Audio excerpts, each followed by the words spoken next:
Halo semuanya, selamat datang kembali di video analisa harian XAUUSD ataupun Gold bersama Amandana. Dan ini adalah analisa harian XAUUSD pada hari ini, tanggal 1 September 2025 hari Senin. Seperti biasa, jika kalian semua suka dengan videonya, jangan lupa like dulu videonya, subscribe bagi yang belum subscribe, hidupkan lonceng, dan di-share ke yang lain. Ya, oke, nah sekarang sudah memasuki bulan September 2025, yang dimana ini adalah bulan terakhir untuk di kuartal ketiga 2025. Kita akan menanti bagaimana penutupan di kuartal ketiga 2025 untuk gold ini sendiri, ya. Jadi kalau ada yang sudah ambil posisi kemarin di hari Jumat penutupan bulan, ya kalau kalian ada yang ambil posisi buy, ini kemarin sudah saya bilang juga kalau ada yang mau ambil buy sekitaran harga. Di sini ada H4 fair value gap-nya, ini pas banget tipis sekali kena fair value gap-nya, kemudian marketnya itu terbang naik ya. Ini gila banget sih dari jam 7 malam, 8, 9, 10, 11, 12 sampai jam 12 malam, ini gila banget ya. Kenaikannya dari harga berapa ini? Dari harga 3404 sampai 3449, hampir ke 3450 ya. Hampir kenaikannya itu 450 pip. Hebat sih. Jadi kalau ada yang nge-buy kemarin malam ya, berarti kalian sudah mendapatkan profit yang besar sekali. Oke, nah sekarang bagaimana untuk hari ini, hari Senin? Secara hari Senin kita tidak ada news yang gimana-gimana, apalagi juga nanti malam Amerika libur ya. Hari buruh. Oh, hari buruh ya, 1 September. Oke. Dan juga Kanada ini libur. Jadi kalau kalian ada yang ingin trading pada hari ini, saran saya juga masih skip aja dulu ya, karena sekali lagi ya ini minggu pertama di bulan 2025 September, yang dimana otomatis di hari Jumat kita bakal ada yang namanya data NFP. Jadi kalau kalian mau trading pada saat NFP doang ataupun kapanpun itu ya bebas. Karena hari ini market Amerika libur ya, bank holiday, jadi saya rasa hari Senin ini pun tidak akan terlalu banyak ada pergerakan untuk nanti malam sesi New York ya. Jadi segitu dulu ya, tidak ada update dari segi kalender ekonomi, dari segi tarif juga tidak ada masalah. Masalah tarifnya itu ada, karena kalau kemarin kalau kalian ada baca sekilas sedikit ya, itu putusan pengadilan berdasarkan tarif dari Trump itu katanya dilakukan secara ilegal, dan Trump itu pun tidak setuju bahwa apa yang dikatakan oleh pengadilan internasional itu bahwa tarif Trump itu dilakukan dengan cara dilakukan dengan cara ilegal. Cuman dari segi judgement-nya dari pengadilan tuh mengatakan ya udah, Trump itu melakukan global tarif itu secara ilegal. Ya itu update-nya itu doang sih ya, tidak ada yang gimana-gimana. Dari segi yang lain, dari segi federal Lisakuknya yang katanya bakal dipecat tuh kan, so far sementara ini belum ada update yang sama sekali. Katanya beliau juga masih bakal mau melawan gitu kan, jadi tidak ada yang terlalu concern sekali ya. Oke, untuk sekarang untuk di gold bagaimana sekarang ya? Apakah kita bisa beneran membuat all time high baru dalam waktu dekat atau enggak? Kita akan lihat nanti ya. Karena kalau kita lihat korelasi antara gold dengan indeks dolar sekarang itu sedang off. Lebih tepatnya korelasi antara gold dengan risk asset itu sedang off. Karena kalau kalian lihat gold itu pada hari Jumat kemarin kan kita sudah ekstrim gila-gilaan nge-buy ya kan. Gila-gilaan nge-buy. Kemudian kalau kalian lihat di indeks dolar di hari Jumat itu berbentuk doji, tidak terlalu besar.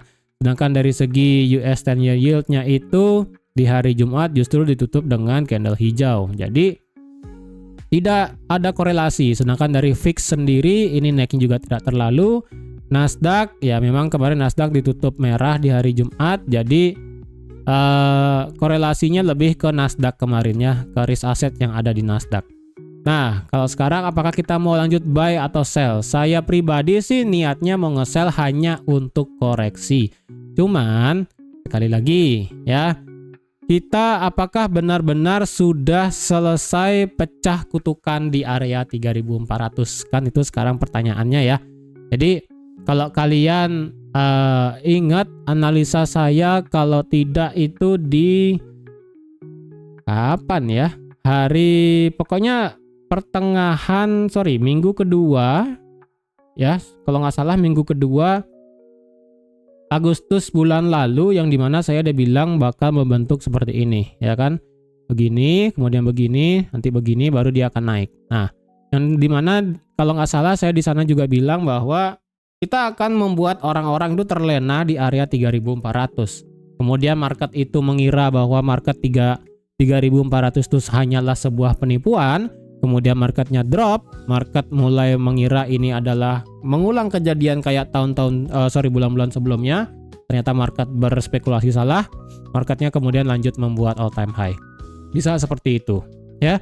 Jadi harap diperhatikan bahwa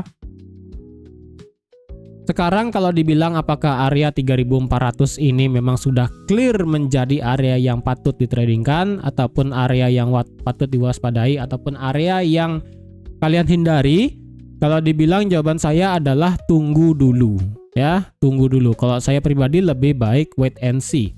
Saya perlu beberapa konfirmasi dari segi daily bahkan dari segi weekly untuk memastikan apakah kita benar-benar breakout, apakah kita benar-benar sudah keluar dari zona 3.400-an dan bersiap menyambut 3,5 dan all time high, atau benar-benar ini hanyalah sebatas ya itu ya seperti yang saya bilang di awal, hanyalah sebagai jebakan untuk market membuat euforia semata. Ya. Tapi kalau kalian ada yang ambil posisi swing dari bawah dari semenjak Juli ya, dari 31 Juli atau enggak di Agustus tanggal 20 di sini kalian ada yang buy. Selamat, kalian sudah profitnya luar biasa besar. Nah, sekarang sudah kalian mendapatkan profit misalnya dari 3313. Ini kalian sudah dapat 1400 pip ya. Kalau ada yang buy sekiranya itu mungkin bisa dikonsiderin, mungkin bisa diamankan lagi beberapa posisi. Karena kalau nanti kepastian time frame besar memang kita membuat all time high baru, nanti kalian bisa tambah posisi lagi. Jadi lebih baik amankan dulu beberapa, tapi kalau misalnya kalian bukanya 0,01, mungkin kalian bisa geser SL plus-nya, terserah kalian mau pasang di mana ya. Karena saya pribadi perlu time frame besar untuk memastikan apakah ini kita bersiap untuk all time high baru atau enggak ya. Karena sekali lagi ini secara teori kutukannya ya kayak Jujutsu Kaisen ini ya. Yang dimana di sini kalau dibilang di hari Kamis kemarin ini kan kita close di 3416. Kemudian di hari Jumat kita close di 3449. Ini tipis banget sih dengan 3450 ya. Blok yang cantik. 3449. Nah, secara teori ke belakang kita sudah mematahkan kutukan ataupun sudah menghilangkan area keramat di 3400 dengan cara 2 hari itu kita sudah di atas 3400. Problemnya cuma satu. Kemarin itu 3400 berada di hari Kamis dan di hari Jumat itu adalah di 3449. Contoh yang bisa saya kasih adalah pada saat di tanggal 7 Agustus ya. 7 Agustus kita melihat adanya bullish engulfing kuat, kemudian di hari Jumat kita membentuk doji. Ya ini kan hampir 3400 ya kan. Kemudian di hari Senin tanggal 11 Agustus marketnya drop lagi. Jadi kalau sekiranya marketnya seperti mengulang kejadian 7, 8, dan 11 Agustus bulan lalu, kalau dibilang ini kemungkinan marketnya berarti bisa mengalami koreksi. Karena dilihat dari segi daily pun kita tidak melihat yang namanya koreksi. Dari semenjak market itu ngebuat drop dari 8 Agustus ke 20 Agustus. Ya, ini sudah membuat drop, kemudian ini sudah rally, dan dari rally-nya ini pun tidak ada yang namanya koreksi ke bawah. Oke? Memang secara teori kita sudah 2 hari berturut-turut di atas 3400. Problemnya cuma adalah ini terjadi di hari Kamis dan di hari Jumat. Ya, kalau dibilang hari ketiga sekarang, kalau memang hari ketiga ini marketnya bisa masih stay di atas 3400, ya itu berarti area kutukan di harga 3400 itu sudah hilang. Yang berarti sudah tidak ada keramat-keramatnya lagi. Yang berarti kita secara garis besar bisa memandang 3,5 itu terbuka lebar. Entah itu kapan, apakah nanti pada saat NFP atau mungkin di minggu depan pada saat CPI ataupun 2 minggu lagi pada saat Federal Reserve potong suku bunga. Ya, intinya kalau hari ini kita masih bisa stay di atas 3400 aja, itu bisa menjadi pembuka. Ya udah, 3400 sudah menjadi area yang wajar untuk kita ditradingkan, bukan menjadi area yang menakutkan lagi. Ya, tidak mungkin kena prank lagi. Itu aja sih.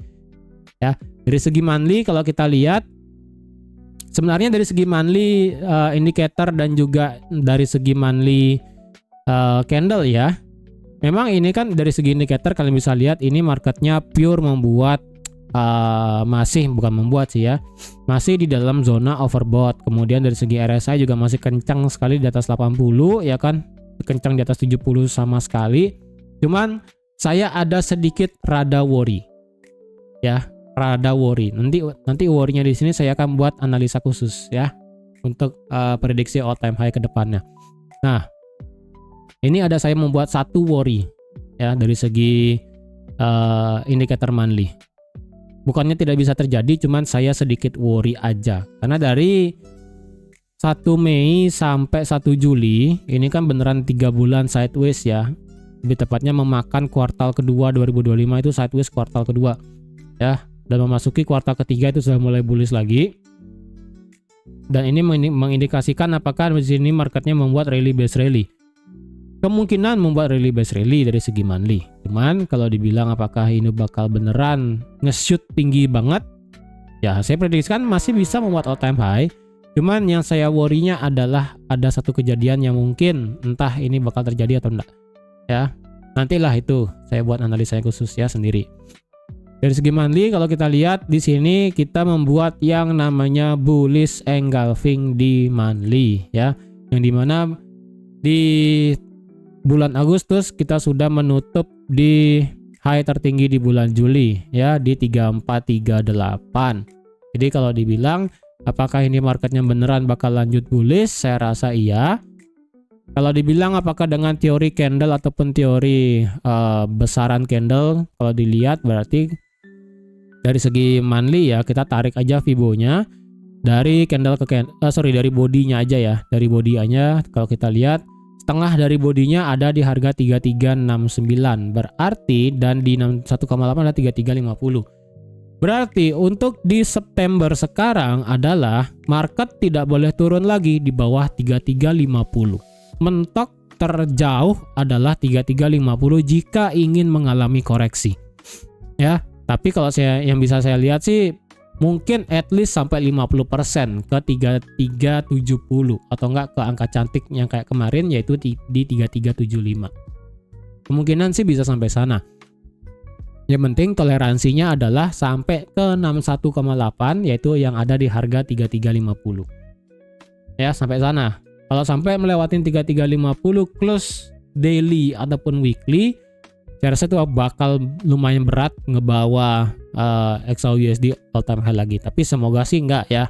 Sekalipun dia turun, seperti yang saya katakan di awal tadi, market mulai euforia di 3400, kemudian di drop turun jauh, market mulai ketakutan lagi, kemudian market mengira ini sudah bearish, tapi ternyata dari segi monthly dan juga weekly adalah membuat koreksi, kemudian marketnya muter balik lagi, ya itu bisa kencang nanti naiknya lagi. Asalkan untuk sekarang kalian bisa perhatikan 3350 batasannya, batasan daily dan sekaligus batasan weekly, karena ini Fibonacci-nya adalah monthly ya. Jadi batasannya adalah 3350. Daily dan weekly tidak boleh tutup di bawah 3350 apapun yang terjadi. Jadi selama 1 bulan September ini market tidak boleh drop di bawah 3350. Ingat ya, kalian bisa bikin notifikasi, alarm ataupun apapun itu. Kalau misalnya market yang ngelawatin 3350 ataupun kena 3350 kemudian mental, kalian bisa sekiranya mungkin bakal ngambil swing gitu ya.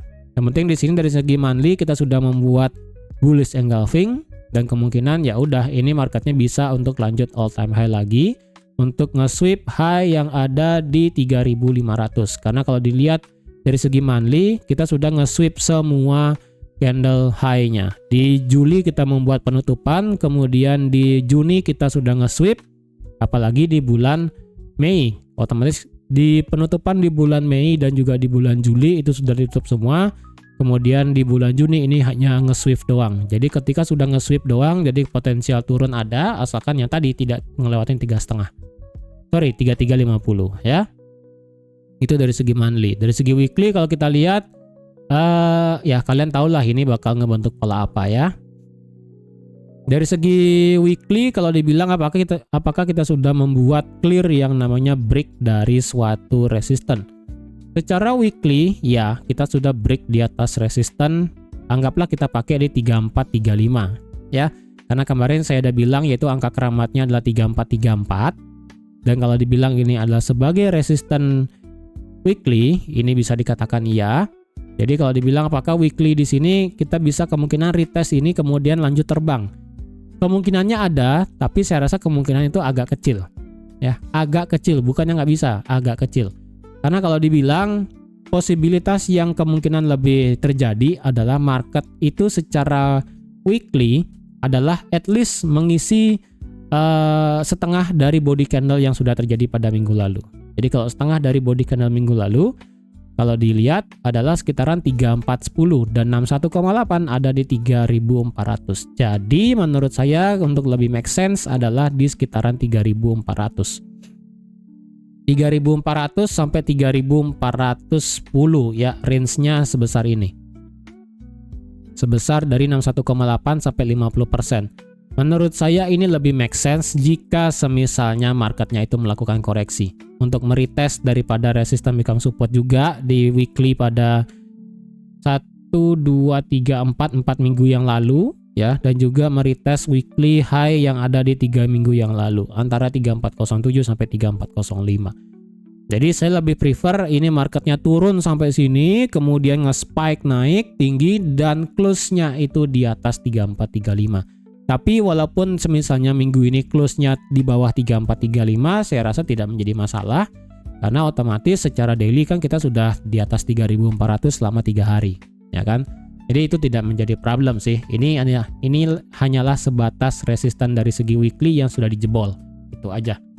Jadi kalau sekiranya ini lanjut turun, ya ini tidak menjadi masalah asalkan tadi ya 3350 itu tidak lewat dari segi weekly dan juga daily.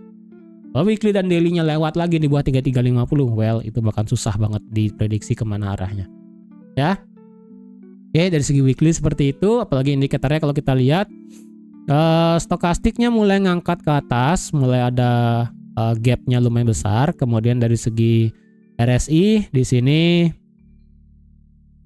ya kalau dibilang mulai ke atas ya benar mulai ke atas. Kalau dibilang ini mulai ke atas banget saya rasa belum sih ya, belum kelihatan ke atas banget kecuali weekly bisa di atas 70. Wah itu cakep banget sih, weekly di atas 70 apapun yang kalian lakukan intinya ngebaik. Kalau dilihat sekarang sih weekly masih di atas 60 tapi ini di harga 64 belum sampai di atas 70 ya. Sebenarnya kayak di 70 adalah pada saat terjadi itu terakhir ataupun pertama kali di tahun 2025 adalah di Februari ya. Februari 2025 di atas 70, kemudian stay di atas 70 nggak turun-turun gitu kan ya.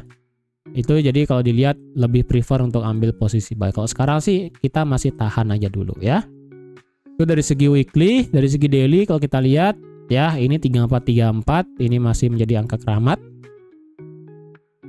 Jadi saya rasa 3434 di sini tidak akan menjadi apa ya suatu area yang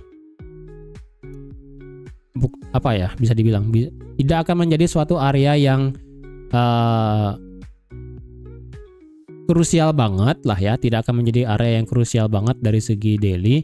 Tapi kalau misalnya marketnya prefer untuk retest 3434 dan lanjut lari, itu bisa terjadi. Kalau dilihat dari segi RSI dan juga stokastik daily, stokastik untuk pertama kalinya masuk ke zona overbought setelah berhari-hari dan berbulan-bulan tidak pernah di atas overbought, kecuali itu adalah terjadi pada saat di 4 Juni 2025 ya. Ini 4 Juni terakhir ini. Kalau ini kan tidak termasuk karena pas banget di 80. Kalau ini keduanya masuk ya.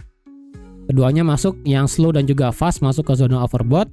Jadi dari segi daily menandakan kita masih punya ruang gerak untuk bisa stay diam di atas zona overbought. Dan secara RSI untuk pertama kalinya juga kita sudah break di atas 62 sejak Mei 2025 ya, sejak itu. Tapi kalau dibilang apakah ini sudah mulai pure bergerak naik, menurut saya ini sekali lagi belum ya. Saya lebih prefer untuk melihat ini mulai menghadap ke atas lagi dan diikuti oleh daily stokastik yang mulai flat. Nah, itu baru powernya kencang banget ya. Dari segi daily tadi saya udah bilang kalau ini marketnya ini belum memberikan kita koreksi. Kalau kita hitung berdasarkan Fibonacci extension sekarang dari sini sampai sini, ini memang marketnya sudah break di atas 1272 dan kalau dilihat 3466 ini adalah 1618, berarti ada potensial target selanjutnya untuk di daily extension Fibo adalah di 3466,65. Atau enggak kalian boleh genapkan di 3470 atau enggak di 3475 sebagai angka bilangan cantik juga boleh, tidak menjadi masalah. Ya. Jadi sekarang potensialnya dari segi daily memang marketnya sudah break di atas 1272 yaitu di 3433. Apakah potensial meretest? Itu ada. Ya, ada potensial meretest di area itu dengan target kalau dibilang masih ada kenaikan masih bisa yaitu di 3466. Tetapi tidak menutup kemungkinan angka cantik di 3450 itu bisa menahan market. Oke, 3450 adalah angka psikologi selaku juga angka cantik. Jadi kalau ada daily close di atas 3450 kemungkinan besar kita bakal lanjut naik ke 66, ke 70 dan sampai ke 75. Apakah hari ini? Saya rasa sih agak berat karena sekali lagi ya dari daily kita belum ada melihat yang namanya koreksi. Kalau kita balik sekarang Fibonya, tadi kan sudah sampai 1272 ya. Kita balik menggunakan Fibo daily. Fibo daily kalau kita lihat 38,2 itu ada di sekitaran 3400 berbarengan dengan berbarengan dengan resisten become support yang ada di weekly tadi di sini ya kan 3407 dan 3405. Dan kalau kita barengan dengan di daily berarti sebesar ini, berarti bakal ketemunya adalah di area ini ya, bisa di sini, bisa di sini. Jadi saya lebih prefer sih kalau ada yang mau ngabai lagi sekitaran 3400 untuk dites ya.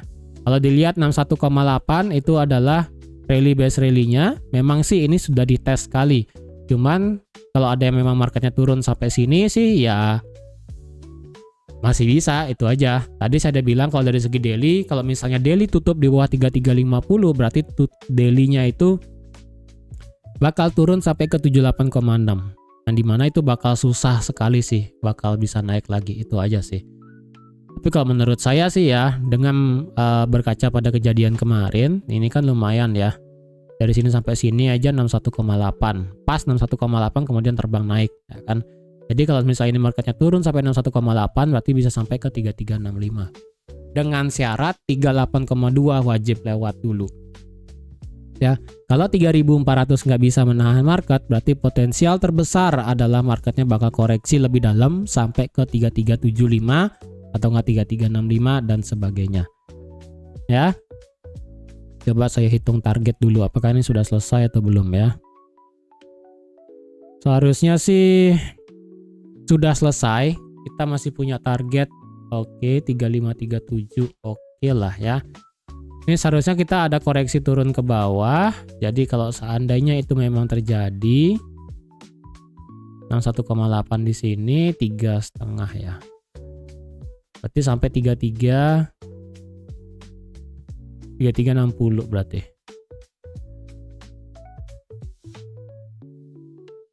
3350 ya, sekarang 3350 lah, 3360. Oke, kemungkinannya. Nah dari segi daily ini masih ya sama 3400 lah, ini saya buat ya sebagai angka bilangan juga. 3400. Ini 3434 masih sama ya. 3434 masih sama. Dari segi daily di sini juga ada daily fair value gap juga. Jadi saya lebih prefer kalau mau swing nanti bisa tunggu di 3400. Ya, kalau memang dikasih ya, sekali lagi kalau memang dikasih. Kalau ini nggak dikasih di 3400 entah kapan terjadi, kalian bisa tunggu nextnya ada di 3360 sampai 3370. Udah 100 pip di sana ya. Dari segi H4 kalau kita lihat H4 sih di sini memang kelihatan naik ya kan, kelihatan naik dan naik. Kalau dilihat juga berarti di sini kita ada trendline liquidity, oke. Nah, di sini problemnya adalah di sini ada trendline liquidity ya. Ini adalah trendline liquidity. Oke. Ini adalah trendline liquidity. Ini berarti jika marketnya break di bawah 3.400 dan tidak respect 3.400, marketnya bakal cepat turun untuk ngejemput liquidity dari level 3385 sampai paling bawah di 3358. Dan mentok-mentok paling jauh adalah tadi saya sudah bilang paling jauh adalah di 3,5. 3,5 adalah harga mati. Sekali lagi dari segi monthly ya. 3,5 adalah harga mati. Sorry, 3350. 3350 adalah harga mati. Ini tidak boleh lewat. Apapun yang terjadi, mau itu weekly, daily, H4 tidak boleh turun di bawah 3350. Jadi kalau memang ini marketnya prefer buat turun untuk ngambil semua orderan liquidity di sini, berarti kemungkinan kita bakal terjadi yang namanya whipsaw kenceng ke bawah, entah kapan itu terjadi ya. Misalnya 3400 yang tidak bertahan, pertama 3434 ya. 3434 tidak bertahan, kemudian 3400 tidak bertahan, dia bakal nge-whipsaw semua orderan stop loss yang ada di sini dari harga dari harga 85 drop ke 75, drop ke 60, drop ke 57. Drop semua kenceng, whipsaw ke bawah, baru dia bakal nge-spike. Nah, kemungkinan di sini bakal terjadi orderan yang menumpuk. Kemungkinannya ya, tapi itu kan masih jauh sekali. Kita tidak tahu bakal apa yang terjadi. Oke?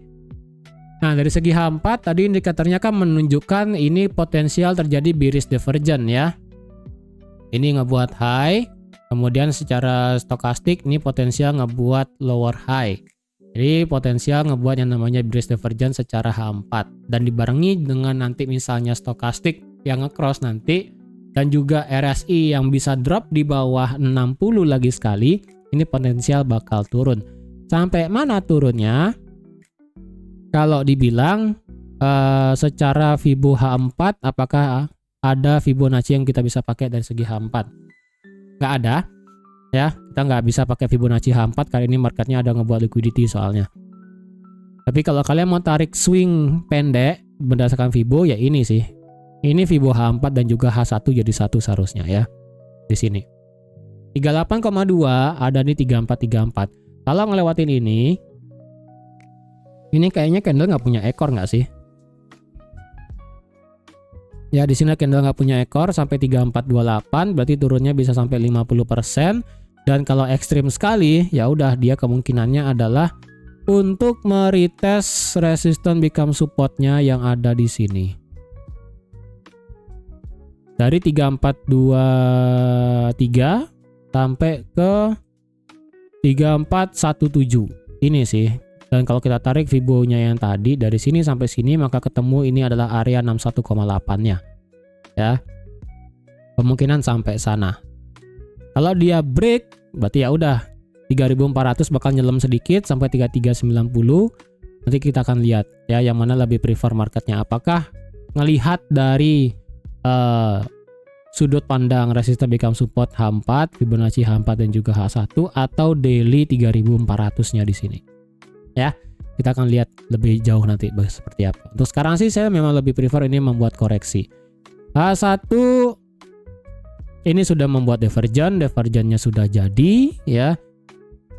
Kalau yang dilihat dari segi H1 ya, RSI-nya drop tetapi stokastiknya belum drop. Nah, ini agak sedikit dilema nih ya.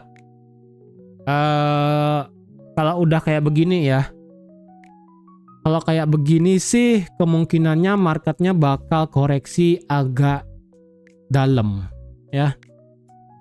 Bukan masalah marketnya ini ngebuang momentum, bukan. Kalau ngebuang momentum itu adalah ataupun ngebuang power adalah kejadian kayak kemarin di hari Jumat. Ya, ini contoh market ngebuang power ataupun ngebuang ngeriset powernya. Kayak misalnya gas tuh dikecilin dulu, nanti baru tancap gas lagi kayak gitu ya contohnya. Ini kan kalian bisa lihat ini dropnya kencang sekali, sedangkan dari segi stokastik ya dia pelan santai. Dan dilihat dari segi harga ya dia juga ya pelan santai. Jadi marketnya di sini stokastiknya dan juga RSI dan juga candle di sini lebih nurut dengan RSI. Ya, jadi momentumnya masih naik. Jadi ibaratnya kecepatannya itu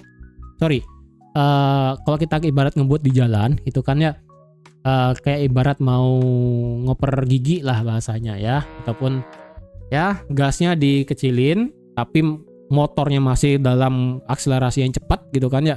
Kemudian ketika marketnya balik ke atas, masuk gigi 5 atau nggak gigi 6, gas kencang, makanya langsung ini nge-spike naik. Itu. Nah, sekarang ini terbalik ya.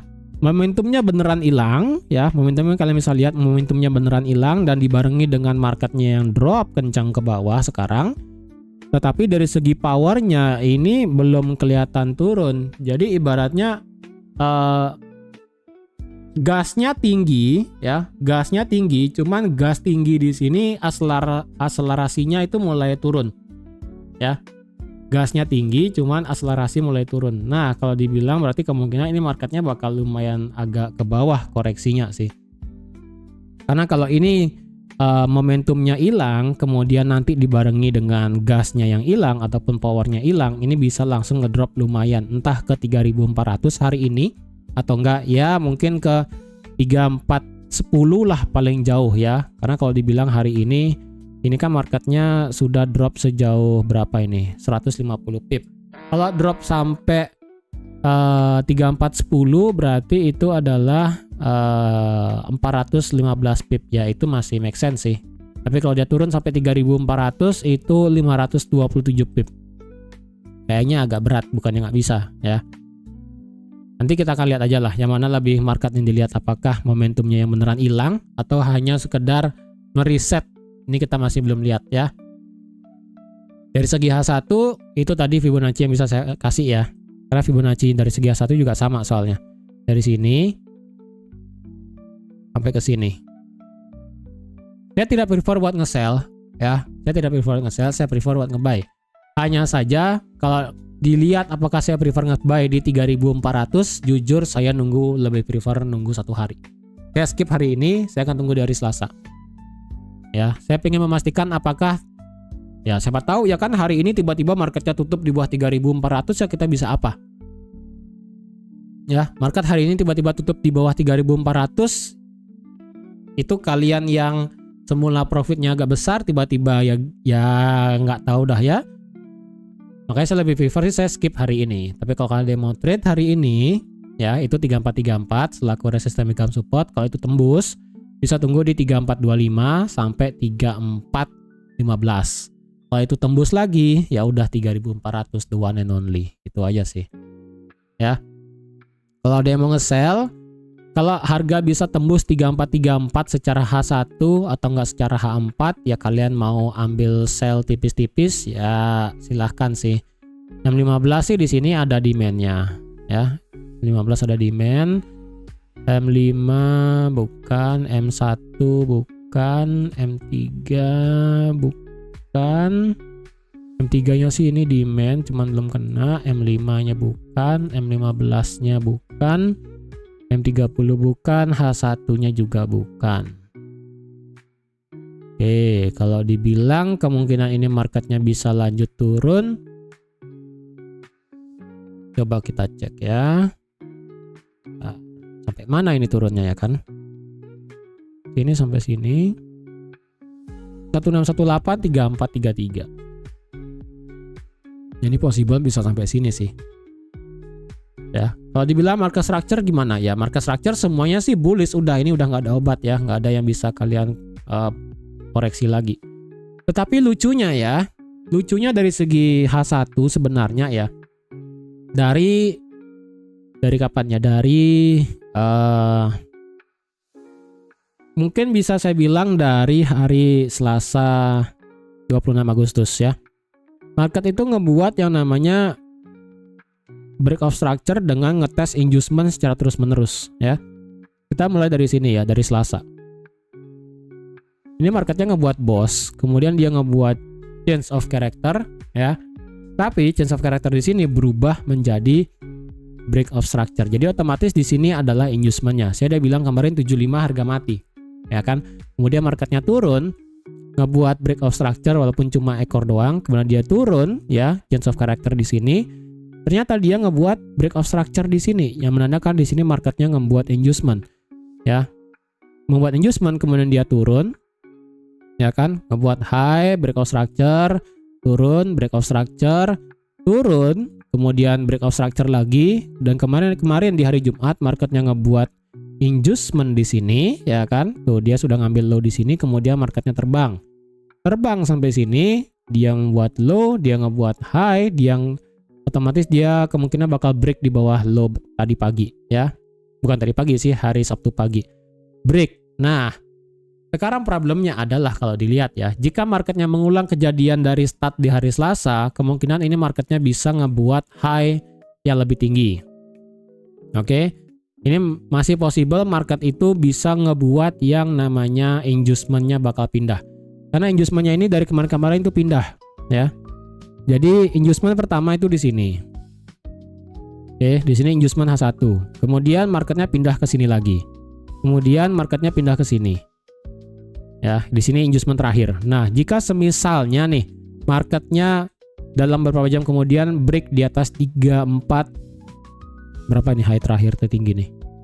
34 di sini ya, 3453, maka otomatis inducement bakal pindah ke sini. Tetapi jika dalam beberapa jam ke depan justru marketnya membuat seperti ini ya, dia naik misalnya kemudian ujung-ujungnya dia turun, maka otomatis H1 sudah mulai bearish. Ya, H1 sudah mulai bearish. Cara H4 sih belum ya. Otomatis H1 bearish, M15 bearish, M5 bakal bearish. Jadi otomatis kalau kita ingin melihat marketnya itu bearish, kita perlu yang namanya ngebuat lower high dan lower low baru. Ya, kita perlu ngebuat yang namanya H1 itu berbentuk seperti ini, baru otomatis kita melihat yang namanya bearish. Kalau hanya baru membuat seperti ini doang, ini masih belum pasti apakah nanti dia bakal naik ke atas atau justru dia bisa lanjut ngebuat yang sebenarnya di sini. Ya, ini masih belum pasti kalau di tengah-tengah. Kalau sudah fix membentuk seperti ini, ya kayak begini, itu baru yang namanya sudah change of character. Saya lebih baik tunggu, mungkin kalau saya bisa bilang sih sampai besok ya. Tapi kalau kalian mau nunggu beberapa jam kemudian ya silahkan. Kalau dia mau buy sekali lagi bisa tunggu di 3434 di sini ya. Nah, itu adalah Fibonacci-nya yang di sini. Nah, oke, 38,2 juga. Ya, jadi saya realisasikan dulu untuk analisa XAUSD pada hari ini. Terima kasih sudah menonton video sampai habis. Terima kasih juga sudah like, share, dan subscribe seperti biasa. Dan sampai jumpa lagi di analisa harian XAUSD selanjutnya. Bye-bye.